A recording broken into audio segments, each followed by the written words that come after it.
നമസ്കാരം മക്കളെ, നമുക്ക് പഠിക്കാം. ഇന്ന് നമുക്ക് ഔ എന്ന സ്വരാക്ഷരം ഉൾക്കൊള്ളുന്ന കുറച്ച് വാചകങ്ങൾ പഠിക്കാം. ആദ്യം ഔകാരം എഴുതാൻ അറിയാമെന്നെഴുതാം. ഔകാരം,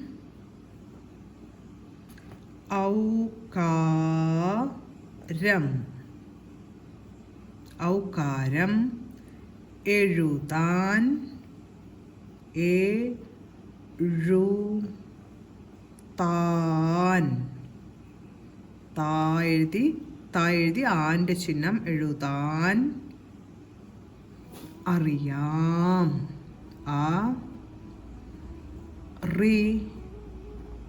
യാം എഴുതി ആയുടെ ചിഹ്നവും പൂജ്യവും. ഔകാരം എഴുതാൻ അറിയാം.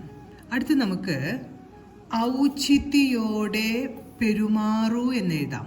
ഔചിത്യയോടെ പെരുമാറൂ, ഉചിതമായ രീതിയിൽ പെരുമാറൂ എന്നാണ് അർത്ഥം. ഔചിത്യയോടെ, എഴുതി ഇതിന്റെ ചിഹ്നം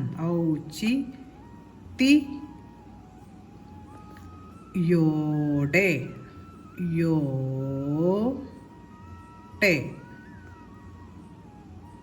ഔചിത്യയോടെ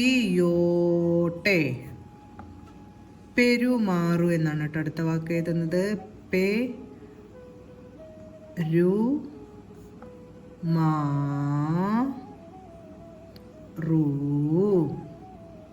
ഊന്റെ ചിഹ്നം വേണം. ഔചിത്യയോടെ പെരുമാറൂ. അടുത്ത് നമുക്ക് ഔഷരം എന്നാൽ ഉപ്പാണ് എന്ന് എഴുതാം. ഉപ്പ്, സോൾട്ട്. ഔഷരം,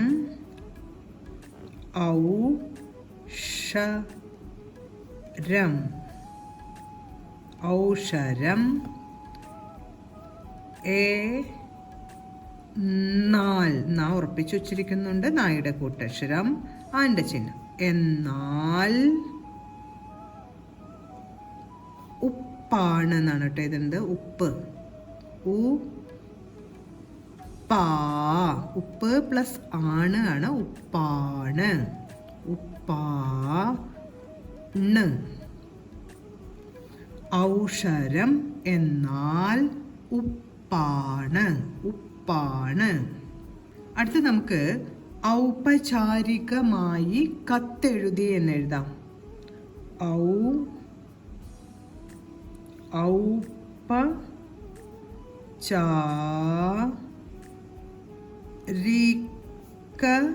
കുറച്ച് വലിപ്പമുള്ള വാചകമാണ് കേട്ടോ.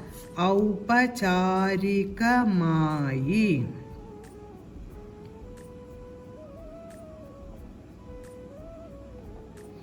ഔപചാരികമായി കത്ത്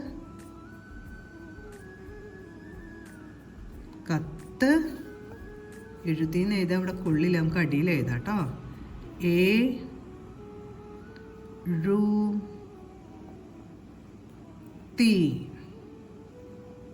ഔപചാരികമായി കത്ത് എഴുത്തി.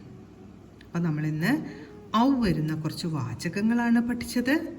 ആദ്യം എഴുതിയ വാചകം ഔകാരം എഴുതാൻ അറിയാം. ഔകാരം എഴുതാൻ അറിയാം. അടുത്തത് ഔചിത്യയോടെ പെരുമാറൂ. ഔചിത്യയോടെ പെരുമാറൂ. അടുത്ത വാചകം ഔഷരം എന്നാൽ ഉപ്പാണ്. ഔഷരം എന്നാൽ ഉപ്പാണ്. അവസാനം എഴുതിയ വാചകം ഔപചാരികമായി